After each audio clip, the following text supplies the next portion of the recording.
in those categories.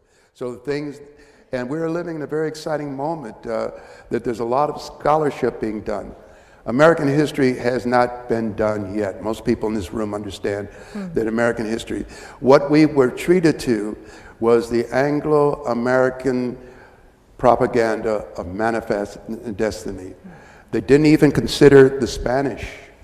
For Southern history, it's inescapable that you talk about the Spaniards.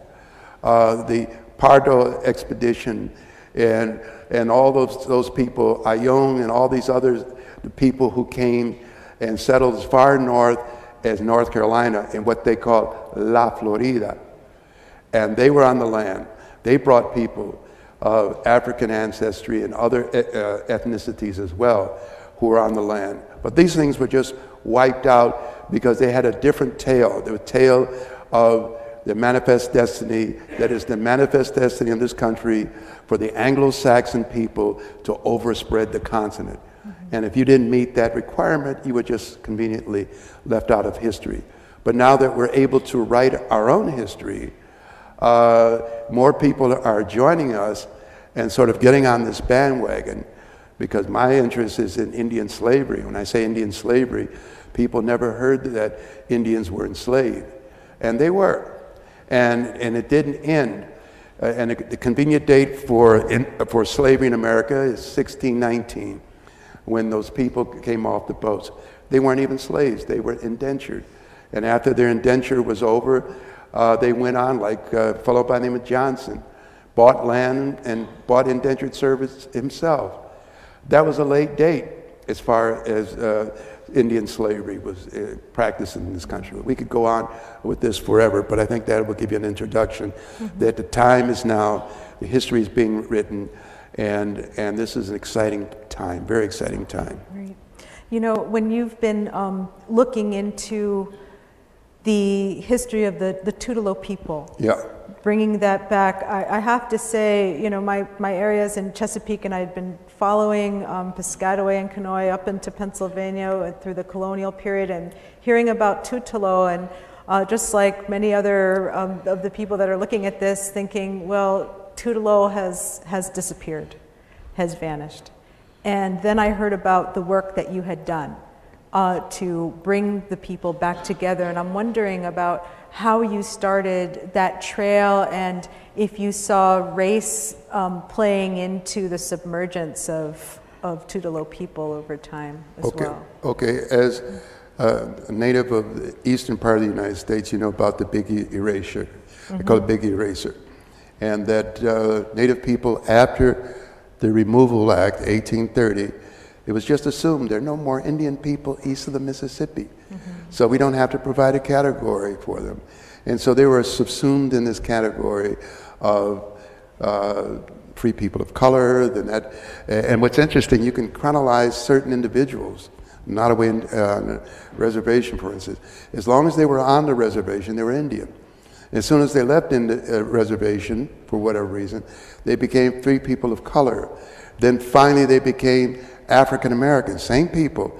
And you could see it in the lifetime of a single individual. This journey, it changes in classification. Now, with regards to the Tutelo people, a fascinating study. The best place to begin is in your own family history.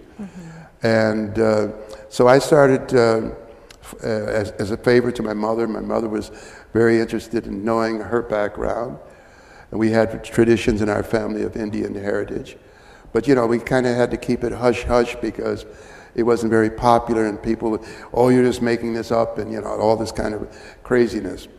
But I got information from my elders, in 1977 to be exact, and they clarified and gave me places to look. And when I went to those places, I found what I was looking for. For instance, that in my mother's case, where she came from, was one of the places where one of the disbanded bands, if I can use the word disbanded bands, of Saponi people had settled around Henderson in what is now Vance County, North Carolina. And they settled on the property of a man named William Eaton, who had been their commander during the French and Indian War. And they stayed there. And they lived in an interesting place called Nutbush Creek. Everybody's heard of the Tina Turner connection. Well, Tina is a Bullock, and we're Bullocks from Nutbush Creek in North Carolina. Okay. So there's a suggestion that her folks, in fact, one of her ancestors appears in our family genealogy but fell off. So could he have gone, and they've named Nutbush after the community that they lost. But we established that there was a Saponi origin there.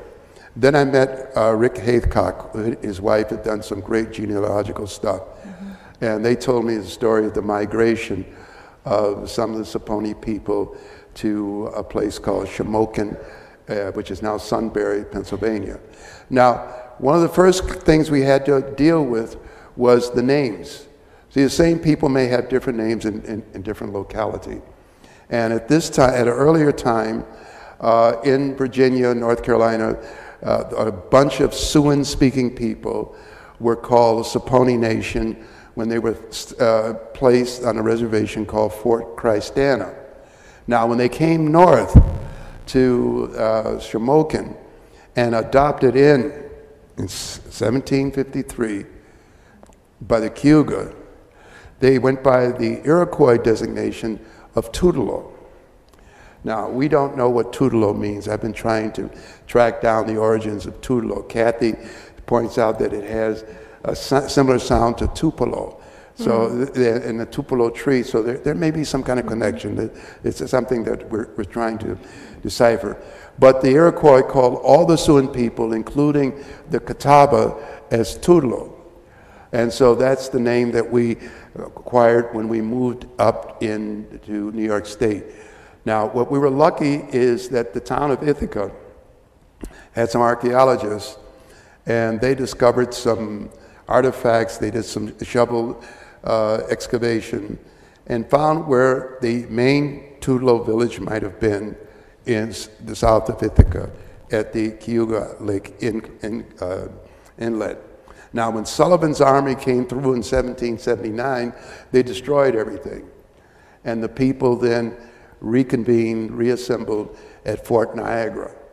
And then they fought in the American Revolution with the Cayuga, because we're always grateful to the Cayuga for taking our people in. We were like the prodigal son that we were taken in, so we had this debt of gratitude to Cayuga people.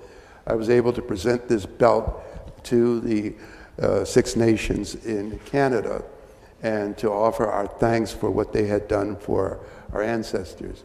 Now, at the end of the American Revolutionary War, a bulk of the people went into Six Nations Reserve and settled there.